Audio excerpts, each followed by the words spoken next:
Hi friends, ಇವತ್ತೊಂದು important ವಿಷಯ ಹೇಳಬೇಕು, ಪೂರ್ತಿಯಾಗಿ ಕೇಳಿ.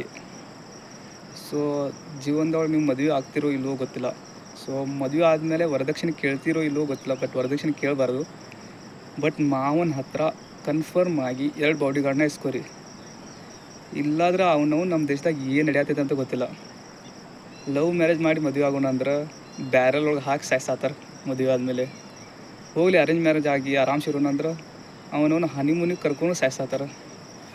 ಎರಡೂ ಬಿಡಿ, ಇಬ್ಬರು ಲಾಯಲ್ ಆಗಿ ಜೀವನ ನಡೆಸೋಣ ಅಂತ ಮದುವೆ ಆದ್ರೆ ಭಗವಂತನಿಗೂ ನಮ್ಮೆಲ್ಲ ಕರುಣೆ ಇಲ್ಲ.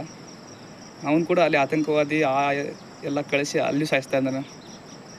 ಸೊ ಆರಾಮಾಗಿ ಮನ್ಯಾಗೆ ಇರೋಣ, ಈಗ ಸಿಂಗಲ್ಲಾಗಿ ಇರೋಣ, ಮದುವೆ ಆಗೋದು ಬೇಡ ಅಂದರೆ ಮನೆಯವ್ರು ಸಾಯಿಸ್ತಾ ಇದ್ದಾರೆ.